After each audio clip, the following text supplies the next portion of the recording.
Actress Anne Heche is now under investigation for a possible DUI and hit and run, say police.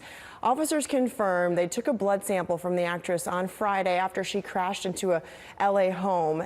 Heche's rep says the actress is in a coma and in critical condition. Let's bring in criminal defense attorney Sara Azari to talk more about this. Sara, good morning. So this is a very delicate situation, right? One of the first questions that came to mind for us in the newsroom even, how does an investigation like this one move forward when you have Heche, who is unconscious, essentially perhaps fighting for her life? She can't share her side of the story.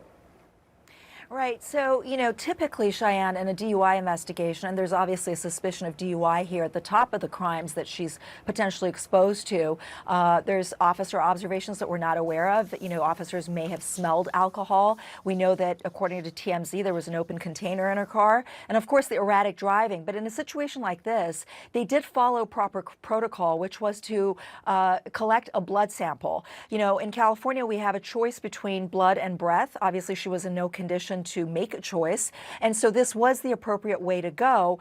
And a blood test, frankly, is more all-encompassing. It's more accurate because it doesn't just cover the blood alcohol, but it also covers potential drugs in her system. The issue here is a blood test takes anywhere from several weeks to months for the result to come back. But of course, with a high-profile case like this, things can be expedited.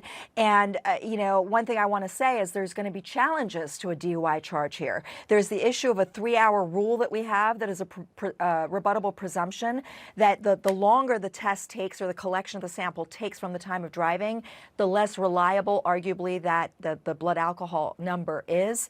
But it's rebuttable. The prosecution can still admit the evidence, the sample into evidence.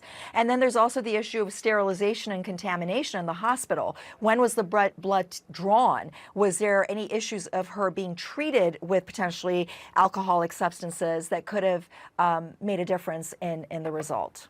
And can you just tell us what would happen when she wakes up as far as from an investigation standpoint, Sara? Well, this is, if this was going to be a DUI charge or any kind of misdemeanor, it would go to the city attorney's office as opposed to the county DA's office in LA. And the city attorney typically waits until somebody like this who's been in a collision recovers, is in stable condition, and then they will set an arraignment date at which she has to appear, or if it's a misdemeanor, her lawyer will appear without her, where she pleads not guilty and begins her defense. And again, those are the challenges that I mentioned to you. But I think the bigger issue here, Cheyenne, is a charge of hit and run, because there's absolutely it's unequivocal that she hit one structure and then sped off and drove off and hit the other house that caught on fire. And that is a hit and run because she's supposed to stop and she didn't. So many questions still remain. Sara Azari, thank you so much for clarifying a lot of that. Thanks, Cheyenne.